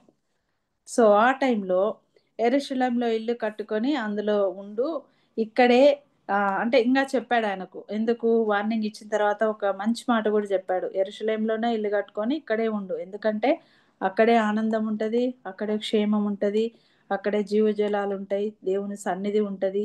యెరూషలేం అంటే దేవుని సంఘము, సియోనుపురం, దాన్ని బయటికి రావద్దు అని ఆ మీనింగ్స్, ఆ అర్థాలు, దాని గురించి అన్ని మంచిగా చెప్పాడు. సో ఇంత చెప్పినా ఆ షిమి ఏం చేశాడంటే ఆ లోకంలోకి వెళ్ళొద్దు అని చెప్తే ఆ షిమి ఇదంతా మర్చిపోయి, వాళ్ళ ఇంట్లో పని మనుషులు ఉంటారు అన్నమాట, ఆ పనివారు చెప్పా పెట్టకుండా వెళ్ళిపోతే ఆ ఆ ఆ సమయంలో అతను ఆ టెన్షన్ లో ఈ షిమి చెప్పిందంతా మర్చిపోయి, సొలొమోన్ చెప్పిందంతా మర్చిపోయి ఆ టెన్షన్ లో కెద్రోను వాగు దాటి వెళ్ళిపోయింది అనమాట. ఏమైంది, వాళ్ళు ఏం చెప్పారు, వెళ్ళొద్దని చెప్పారు కదా.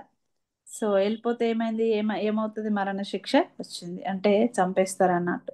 చివరకు రెండవ రాజులు 1వ రాజులు 2:36 నుంచి 46 వరకు చదివితే ఇదంతా అర్థమవుతుంది అనమాట. చదువుదామా, కంటిన్యూ చేద్దామా?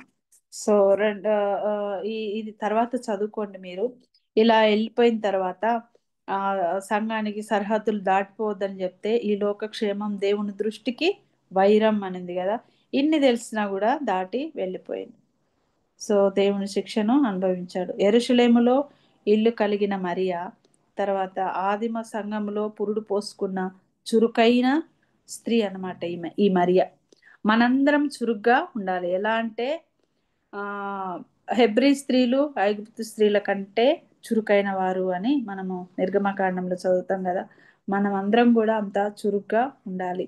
2 నేత్రాలు అంటే 2 కళ్ళు కలిగి ఉండి అంటే రెండు నేత్రాలు లేకుండా గుడ్డిదాన్న అంటారేమో. కాదు, నేను ఎందుకు చెప్తున్నా అంటే పావురము గ్రద్ద ఈ రెండు చూసినప్పుడు ఒక్కసారి పైన క్రింద రెండు వైపులా చూస్తుంది. ఏంటిది? గ్రద్ద. ఇది గ్రద్ద మాత్రమే అలా చూడగలదు, ఒకేసారి రెండు దిక్కులా చూస్తుంది. అంటే దాని ఏమంటారు, చూపు అలా ఉంటుంది అనమాట. అంత చురుగ్గా ఉంటుంది. ఎందుకంటే సాతాను గురి కలిగి దాన్ని తప్పించుకునే చాకచక్యము దానికి ఉంటది. సో అందుకనే మనం అలా ఉండాలన్నమాట. అట్ ద సేమ్ టైం పరసంబంధమైన విషయాలు తెలుసుకునే అవగాహన ఉండాలి. అలా లోకంలో ఉంటాం హుషారుగా, ఎవరన్నా వస్తే ఎలా మాట్లాడాలి, ఎలా కానీ ఇక్కడ మనం తెలుసుకోవాల్సింది పరసంబంధమైన జ్ఞానం. దేవుని సన్నిధిలో మనం ఎలా ఉండాలి, చురుకైన స్త్రీలుగా మనం ఎలా ఉండాలి, ఇలాగా చురుకైన వారిగా ఉండాలి. అంటే గ్రద్దలాగా, అంటే లోకంలోని చిక్కులు తప్పించుకోవాలి, పరసంబంధమైన వాటిని సంపాదించుకోవాలి. ఇక్కడ తప్పించుకోవాలి, అక్కడివి నేర్చుకోవాలి. అంటే పావురం చూస్తే ఇది తన కళ్ళు ఎప్పుడు కన్నీళ్లతో నిండి ఉంటుంది కదా, పావురపు మూలుగు కదా. తల్లిగా మనం ఇదిగో మరియా తన కుమారుని యంగ్ ఏజ్ లో ఉన్నప్పుడు దేవునికి, అంటే జాన్ మార్కును సమర్పించింది కదా. అంటే ధనవంతురాలైన ఈమె, ఈ జాన్ మార్క్ తల్లి మరియా, జాన్ మార్క్ ఒకడే కుమారుడు కదా, ఏకైక కుమారుడు, భర్త లేదు, విడో. ఈమె నా ధనవంతురాలు, కుమారుణ్ణి ధనానికి వారసునిగా చేయలేదు. పౌలు బర్నబా వెంట ఇతన్ని పంపించిందనమాట చిన్న ఏజ్ లో. అంటే తిమోతి పౌలు గారి వెంట పంపించారో యునికేస్ లో ఈ వారు ఎలా పంపించారో ఆ విధంగా ఈ జాన్ మార్క్ ని పంపించినట్టుగా చూస్తున్నాం. ఆంటీ వాళ్ళు కూడా కేజీ ఆంటీ, జేమి, ఇలా వాళ్ళు వంశపారంపర్యంగా అని కాదు కానీ దేవుని తల్లి గర్భంలో ఉన్నప్పుడే దేవునికి సమర్పించింది ఆ పాపను. ఎంత యాక్టివ్ అంటే సేమ్ ఆయన లాగిన వాక్యం చెప్తా, అంతకన్నా యాక్టివ్ ఇంకా మాటలు చాలా యాక్టివ్. సో కేజీ ఆంటీ కూడా అలా బాబును ఇంత కండిషన్ మనందరికి తెలుసు, అయినా దేవుని సన్నిధిలో ఎంతగా మొరపెట్టారో ఆంటీ అంకుల్. ఇప్పుడు దేవుని సేవలో వాడబడుతున్నారు. అంటే అలాగా మన పిల్లల్ని కూడా సమర్పించాలి మనం కూడా. అంటే దేవుని ఫుల్ టైం అనే కాదు, దేవుని పరిచర్యలో వాడబడాలి. ఈమె నాకు భర్త ఈ జాన్ మార్క్ తల్లి ఎలా అంటే మనం అనుకోండొచ్చు, ఎందుకంటే ఆమె పెద్ద ధనవంతురాలు కదా. ఆ యెరూషలేమే ఉన్నతమైన దేశం అని అనుకున్నాం కదా. మరి ఆమె ధనం ఉంది, ఆస్తి ఉంది, ఒకడే కొడుకు. ఆమె అనుకోండొచ్చు, నాకుండేది ఒక్కడే కొడుకు కదా, మరి నన్ను ముసల్దాన్ని అయితే నాకు తోడు వీడే కదా మరి అని చెప్పి ఆమె లోకంలోని అన్ని సంపాదించి లగ్జరీగా లావిష్గా పెంచుండొచ్చు కదా. కానీ ఆమె నాకు నాకు మగదిక్కు లేరు, వీడే కదా అని అనుకోలేదన్నమాట. దేవుని పరిచర్యకు సమర్పించి, ఇది మనం నేర్చుకోవాల్సిన తల్లులుగా. పౌలు వెంట బర్నబా వెంట ఫస్ట్ మిషనరీగా ఆ యాత్రలో, సువార్త దండయాత్రలో వెంట వెళ్ళి వారికి సహకరించిన మార్క్ కదా. ఈ సువార్త రాసింది మార్కే కదా. మార్కు సువార్త రాసింది కూడా ఆయనే, జాన్ మార్క్ గారే.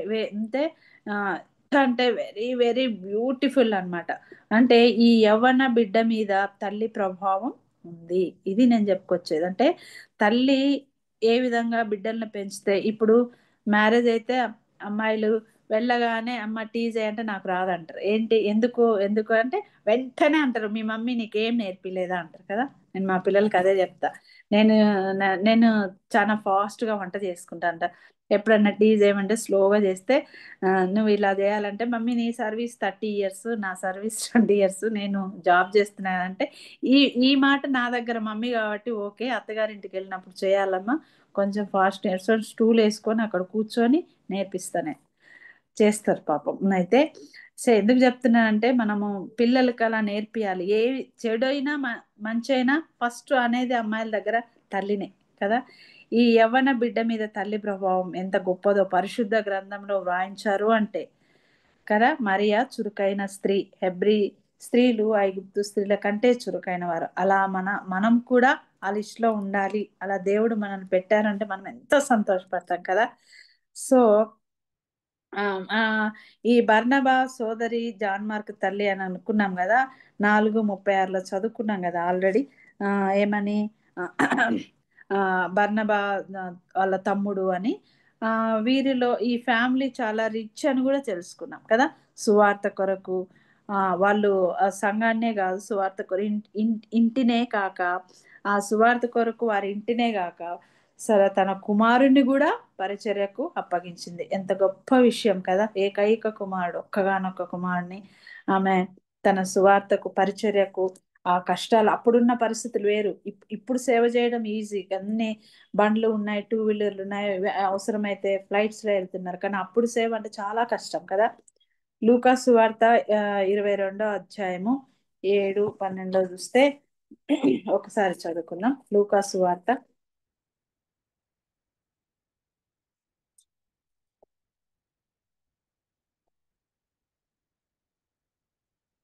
22వ అధ్యాయము 7 నుంచి 7 నుండి అమ్మా. 7 నుంచి 12 వరకు.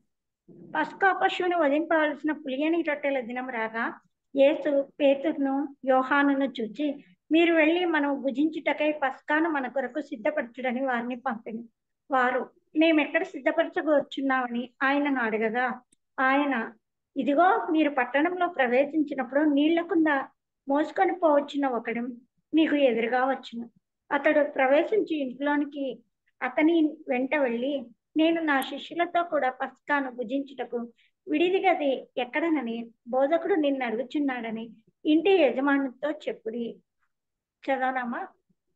చాలు. ఇంకొక వచ్చిన కిందది ఒక్కటి చదవండి. ఇంటి అతడు 12. అతడు సామాగ్రి గల ఒక గొప్ప మేడగది మీకు చూపించును. చాలు. అంటే ఇది ఎందుకు, ఇది ఎవరి ఇల్లు? మేడగది కదా. వచనం కోసం చదివారు. అంటే ఆస్తులు ఉన్నాయని చెప్పుకున్నాం కదా మరియకు.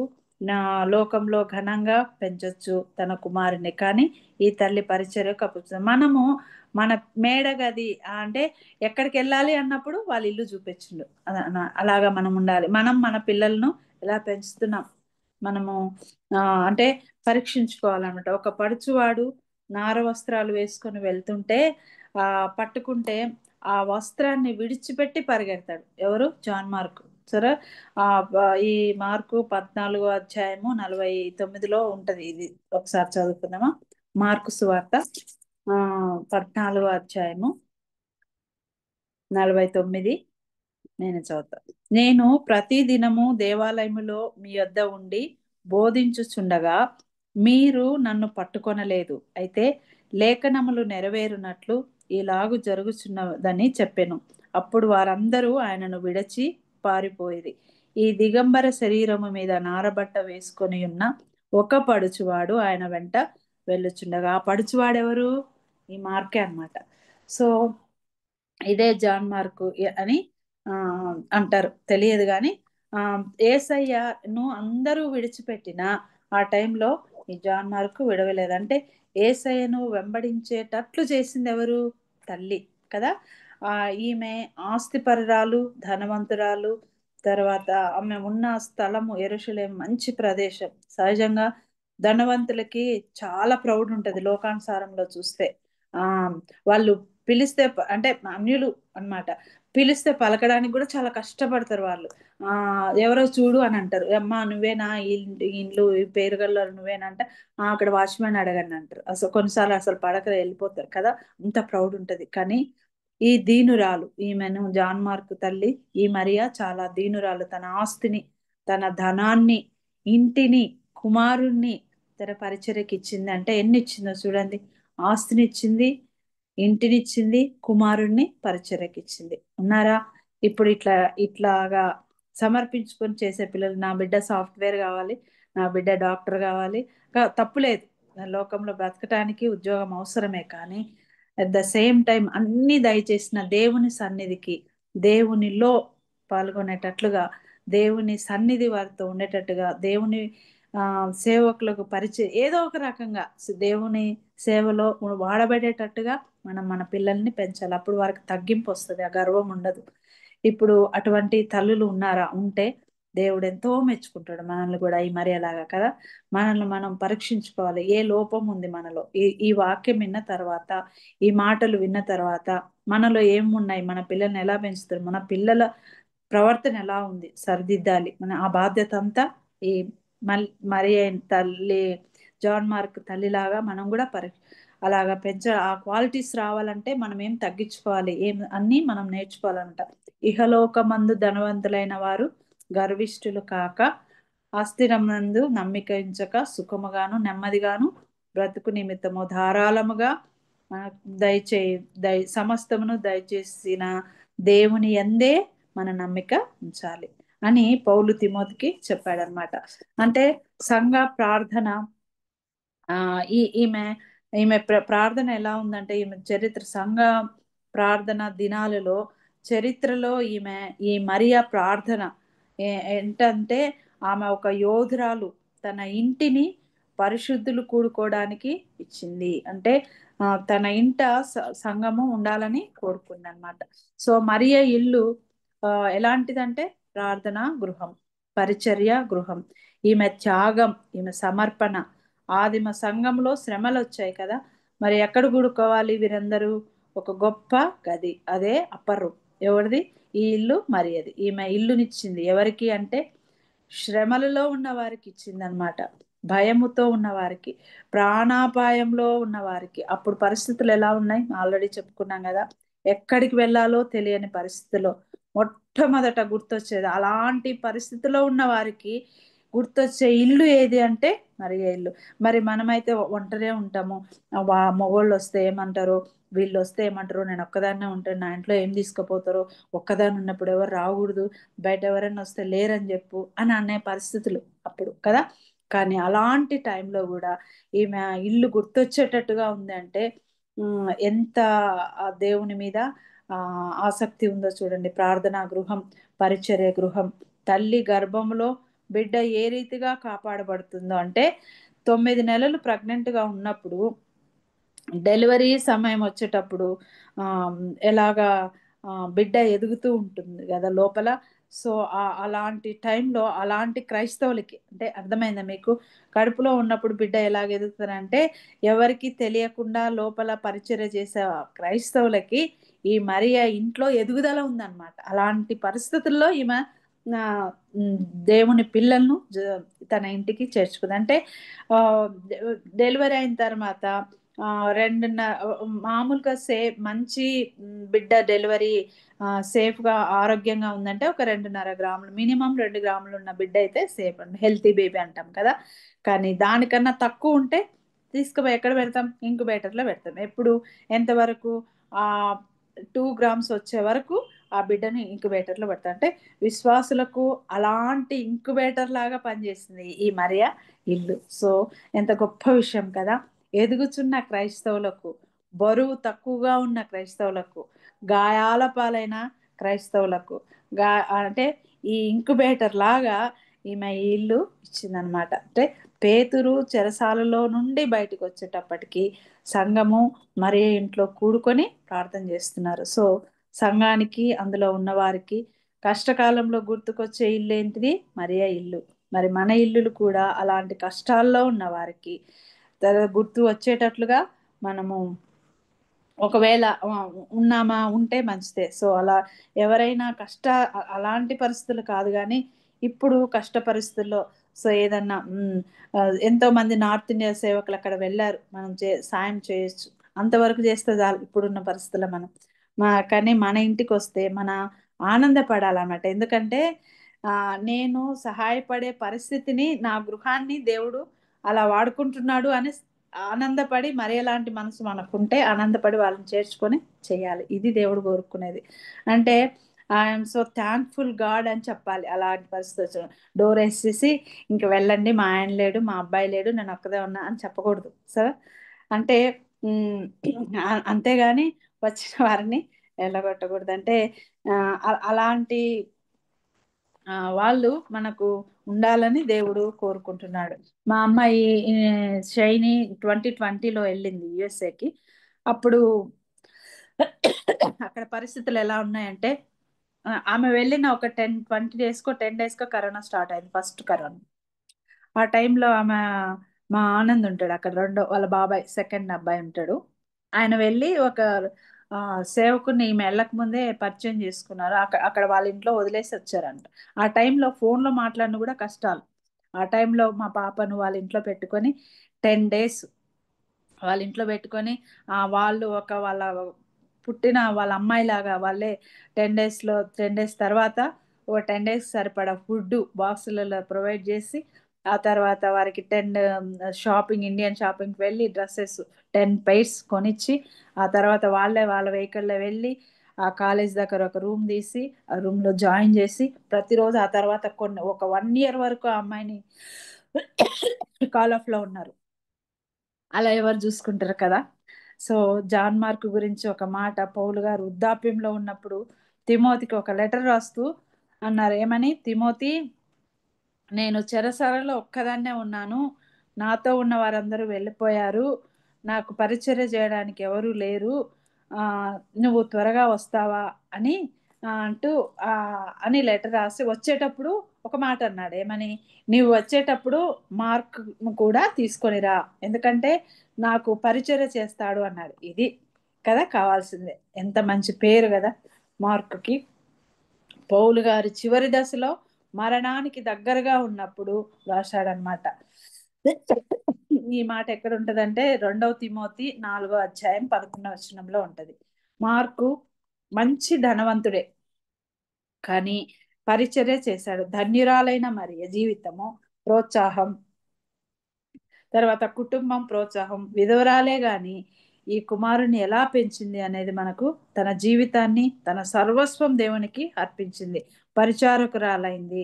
అంత్యకాలపు విశ్వాసులకు, క్రైస్తవులకు ఆమె జీవితం ఒక ఏమంటారు మేలుకొల్పు అని చెప్పుకోవచ్చు. సో మన తల్లులమైన మన పెంపకం ఎలా ఉంది, మన బిడ్డల పట్ల మన ప్రార్థన ఎలా ఉంది? సో దేవుడు అలా మనను అలాగ ఉండడానికి మనందరం నేర్చుకొని సహాయం చేయను గాక. ఈ అవకాశం ఇచ్చిన ఆంటీకి నా వందనాలు మరొక్కసారి తెలియజేస్తాను. ఆంటీ వందనాలు ఆంటీ. అన్నారమ్మా. చాలాసార్లు మరి అంటే యేసు ప్రభు తల్లి గురించి కన్నెమరి అని మనం చాలాసార్లు ఎక్కువ ఇంపార్టెన్స్ ఇస్తాం. ఇంతకుముందు తను చెప్పినప్పుడు మగ్దలేనే మరియను గురించి, ఆయా మరియల గురించి ప్రస్తావిస్తూ, మరి మార్తా మరియల అక్కచెల్లెల్లో మరియను గురించి తను మాట్లాడినట్టు మీరు విన్నారు. ఈరోజు మరొక మరియను, మేడగదిలో ఉన్న మరియను మనకు పరిచయం చేశారు. ఈమెను గురించి చాలా తక్కువగానే వింటూ ఉంటాం మనం. మరి దేవుడు సుమలతను ప్రేరేపించి అలాంటి మరియను గురించి మనకు వినిపించారు. అందుకే దేవునికి స్తోత్రం. యెరూషలేములో ఉన్న మరి అంట. యెరూషలేము అంటే స్థానిక సంఘానికే గుర్తు. మనం కూడా స్థానిక సంఘానికి దగ్గరలో ఉండాలా, దగ్గరలో ఉన్న సంఘానికి రావాలా. సంఘం యొక్క ఇంపార్టెన్స్ ఎంత గొప్పదో హెబ్రీ పత్రిక 10:24లో కొందరు మానుకుంటున్నారంట, కానీ ఆ కొందరిలో మనం ఉండకుండా మరి ఎక్కువగా కూడుకోవడానికి ప్రయత్నించారని చాలా విషయాలు ఆ విషయంలో హెచ్చరించారు. సంఘానికి వచ్చి ప్రార్థన చేస్తే ప్రభుకి అప్లికేషన్ పెట్టుకున్నట్టంట. ఇంటినంతా మర్చిపోయి అక్కడికి వెళ్ళి మనము సహవాసంలో ఉంటూ ఒకరి సమస్యలను పంచుకొని వాళ్ళ సమస్యలు మనవుగా చేసుకుని మరి దుఃఖంతో ప్రార్థన చేయడానికి, భారంతో కన్నీటితో ప్రార్థన చేయడానికి అవకాశం ఉంటుంది. దేవదేవునితో స్ట్రైట్ అవే మాట్లాడుకుంటాం. అదే ఎస్తేర్ ప్రేయర్ వారియర్ గ్రూప్లో ఉదయం 8:30 నుంచి మనం ఎక్కువ పెట్టుకొని విశేషంగా ప్రార్థన చేసే ఉత్తమమైన అనుభవం మనకి ఇచ్చారు. సంఘ ప్రార్థన చాలా ప్రాముఖ్యం. సోదరి కూడా చెప్పారు కదా ఏమని, ఏ ప్రార్థనకైనా ఈ వచనం రాయబడలేదు. ఏమని? సంఘములో మనం చేసిన ప్రార్థనకి ప్రాతాల లోక ద్వారాలు నిలవనేరవు, ట్రెంబుల్ అయిపోతాయి, వణికిపోతాయి. కనుక వీకెస్ట్ సెయింట్ మనం ఉండి బైబిల్ చదువుతా ఉంటే సాధారణ భయపడ్డంట. కానీ ఎప్పుడైతే ఆ వీకెస్ట్ సెయింట్, బలహీనమైన పరిశుద్ధురాలు ఎప్పుడైతే మోకాళ్ళ జీవితం గడుపుతారో అప్పుడు సాతాను హీ విల్ ఫ్లీ అవే, పారిపోతాడు. కనుక ప్రియులారా, అలాగ ప్రార్థన చేసే గుంపులో ఉన్న బిడ్డలకు ఆమె మరి ఎంత ఇంపార్టెన్స్ ఇచ్చి ఇంటిని ఇచ్చిందో అది కూడా మనం వింటున్నాం. కనుక సంఘానికి ఎవరైనా గైర్హాజరు అవుతా ఉంటే, కొన్నిసార్లు ఆదివారంకి ఇచ్చిన ఇంపార్టెన్స్ సంఘ విజ్ఞాపన కోడికలు ఇవ్వడం లేదు చాలామంది. మన ప్రియులారా, ఇంత ప్రభు రాకడ సమీపమైన ప్రార్థనకు శక్తి ఇంత ఎరిగిన సమస్త శరీరాలు వస్తారు అని దేవుడు చెప్పాడు. ప్రార్థనలకు ఇంచిదేమి సమస్తం కాదు, చాలా మంది మైనస్ అయిపోయి 20-30 మంది కూడా స్థానిక సంఘాల్లో కనపడడం లేదు. కనుక అది గమనించుకోవాలి. ఆ ప్రార్థన మీటింగ్లో ఉన్నానా లేదా అని గుర్తిరగడం మరి మనకెంతో ప్రయోజనకరం. మళ్ళా హెచ్చరించాడు దేవుడు. తర్వాత ఆమె విషయంలో ఉన్న సోదరి మాత్రమే కాకుండా సంఘంలోనే చురుకైన ఆమెని గద్ద లాంటి 2 వేస్లో చూస్తుందంట. పైన గద్ద చూస్తుందంటే కింద కూడా చూస్తుందని. కనుక పరలోక దృష్టి ఉండాలా. సాతాను కూడా ఏం చేస్తాడో గలిబిలని ఆ సంగతులు మనం గమనించుకోవడం అవసరం. కనుక చురుకైన స్త్రీగా ఉండాలని మనం నేర్చుకున్నాం. మరొకటిగా కుమారుని ధనికురా అయినప్పటికీ కూడా సేవకు పంపినామని. ధనికులకున్న గర్వాన్ని గురించి మనం ఎరుగుదము. వాక్యంలో తను కూడా చెప్పారు. ఆయన ఎంత తగ్గించుకుని తన కుమారుని సేవకు పంపింది, పౌలతో కూడా సేవతో కూడా. కనుక ప్రియులారా, మరి పిల్లలను ఎలా పెంచాలో చదువులతో మాత్రమే కాకుండా సేవకు కూడా వారిని పురమాయించేవారుగా, హెచ్చరించే వాళ్ళుగా ఆ బిడ్డల్ని అలాగ పెంచడం ప్రాముఖ్యమని సోదరి చెప్పడం దేవుడే మనకు చెప్పిస్తున్నాడు. పిల్లల్ని అలాగూ పెంచడానికి మనం ప్రయత్నం చేద్దాం. మన ముందు మనం నా దృష్టిగా ఆ యొక్క జిగుప్స కలిగిన వారిగా, ఉద్దేశం కలిగిన వారుగా, దేవుడు ఒకవేళ పిలిస్తే నువ్వు రెడీగా ఉండాలని కూడా మనం చెప్పవలసిన వారంగా ఉన్నాం. తర్వాత ఆమె శ్రమల్లో ఉన్న మరి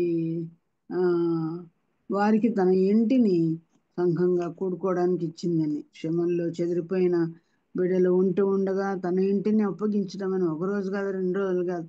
మేము కూడా ట్రాన్స్ఫర్ అయినప్పుడు ప్రతి చోట మొట్టమొదటి మా ఇంట్లో గృహాన్ని తెరిచేవాళ్ళం. ప్రతి చోట కూడా ప్రతిరోజు ఇంటిని సిద్ధపరచడం చాలా కష్టం. సామాన్ అంతా ఎత్తి పెట్టుకోవాలా, అందరిని పలకరించాలా, అని పంపించాలా, లేట్ ఇన్ ద నైట్ భోజనం చేయాలా, మళ్ళీ అన్ని సామాన్లు తెచ్చుకోవాలా. ఇది డైలీ రొటీన్ అరేంజ్మెంట్స్ చేసుకోవాలంటే ఆ ఇల్లు కలిగిన తల్లికి, ఆ భార్యకి చాలా కష్టం. ఈ సమర్పణ ఆ తల్లి కలిగి తన గదులన్నీ దేవుని సేవకు వాడడం అనేది గొప్ప సమర్పణ స్త్రీలకు. కనుక ప్రియులారా, అలాగూ ఆ మేడగదిని వాడడానికి అప్పగించుకునే ఆ స్త్రీని బట్టి దేవునికి స్తోత్రం. మనం కూడా దేవుని బిడ్డలకు మన ఇంటిని కూడా ఇవ్వాలి. హృదయం అనే ఇంటిని మాత్రమే కాదు, గృహాన్ని కూడా ఆమె ఇచ్చినట్టుగా మనం చూస్తున్నాం. అందులోనూ చాలా గాయాలతో కూడిన సంఘం అని, కష్టాల పాలైన సంఘం అని కదా, భయంతో బిక్కుగా బతుకుతున్న దినాలవి. ఒక ఇంక్యుబేటర్కి పోల్చబడినట్టుగా ఆమె ఇంటిని మనం చూస్తున్నాం. మంచిదే అండి. నిజంగా అలాగూ ఆ సంఘాన్ని ఒక విధంగా కాపాడుకుంది. ఆమె ఆశ్రయం ఇచ్చింది సంఘానికి. అందుకే మరి ఆ బిడ్డ ద్వారానే ఆ సంఘం అక్కడ స్థిరపరచబడినట్టు, ఎదిగినట్లు, గాయాలుతున్న ఆ యొక్క సంఘానికి ఆమె ఎదుగుదల ఇచ్చిన ఆమెగా, తోడ్పడిన బిడ్డగా మనం చూస్తున్నాం. అలాగే కుమారుడు ధనికుడైన మరి ఎంతగా వినయంతో ఉండడానికి పెంచిందో పౌలు అడిగాడు తిమోతితో, ఏమని, పరిచయ నిమిత్తమే అతడు నాకు మరి అవసరమైన వాడు అతను పిలుచుకొని రమ్మంటే మరి తిమోతి మార్కుని తీసుకుని వెళ్ళినట్టు మనం చూస్తున్నాం. కనుక ధనవంతుని పిల్లవాడుకి ఎంతో మంది నౌకర్లు ఉంటారు, ఇంట్లో పనివారు ఉంటారు, కానీ ఈయన ఒక నౌకరుగా, ఒక పరిచారకుడిగా వెళ్ళడం అనేది ఏదో తగ్గింపు. కుమారునిలో కూడా ఆ తగ్గింపు మనం చూస్తున్నాం. కనుక ప్రియుల మంచి విషయాలు ఆ స్తోత్రుని గురించి మనం మరి నేర్చుకున్నాము. ధనికులైన బిడ్డలు, అక్క అయిన మా మరియా, తమ్ముడైన బర్నబా, కుమారుడైన మరి జాన్ మార్కు, వీళ్ళందరూ ధనికులైనా కూడా అందరూ కూడా ఎంతో చక్కగా సేవలో ఉన్నారు మనం చూస్తున్నాం. కుటుంబ సమేతంగా మనం కూడా అలాగూ ఏదో రీతిగా ప్రభు పిలిచిన రీతిగా, హెచ్చరించిన రీతిగా సేవకు సమర్పించుకొని మన వంతు కార్యక్రమాలు ఈ లోకంలో దేవుని కొరకు చేయుట ఎంతైనా మంచిది. అదే సమయంలో అత్తమామని గురించి కూడా చిన్న కౌన్సిలింగ్ తను ఇచ్చింది, తను చూసింది. మరి అలాగే వారిని అర్థం చేసుకొని అత్తమామను ప్రేమిస్తూ పసిబిడ్డలుగా వారితో మమేకమై జీవించి ప్రాక్టికల్గా తన అత్తమామను చూసింది. అలాంటి కోడళ్ళ దినాల్లో వేళ్ల మీద కూడా లెక్క పెట్టడానికి కూడా దొరకరు. అలాంటి దినాల్లో ఉంటున్న వాళ్ళు ఎంత పెద్ద సేవకుల కుటుంబం కానీ ఎంతో ఆమడ దూరం ఉంటుంది కదా, మరి చాలా తేడాతో ఉంటారు, ఎన్నో రిజర్వేషన్స్తో ఉంటారు ఆత్మీయులే కానీ. మరి ఇలాంటి వాళ్ళు దొరకడం చాలా అరుదు. మరి అలాంటి కౌన్సిలింగ్ కూడా బిడ్డ ఇవ్వగలిగింది. అందుకే చాలామంది అత్తలకి కోడళ్ళకి మంచి మాదిరిగా బిడ్డను దేవుడు ఇచ్చినందుకు స్తోత్రం. సుమలతాన్ని బట్టి దేవునికి వందనాలు. కుమార్తె షర్లీ కోసం, శని కోసం, వారి వివాహం కోసం రైట్ వేలో దేవుడు వారిని నడిపించే దానికోసం ప్రార్థన చేయండి. ముఖ్యంగా వారి మామగారైన ఫిలిప్ అన్న చాలా పరిచయం చేసే సంఘంలో, ముఖ్యంగా ఏబిఎస్లో చాలా కాలం ట్రెజరర్గా వర్క్ చేశారు. సుదీర్ఘకాలం పనిచేశారు.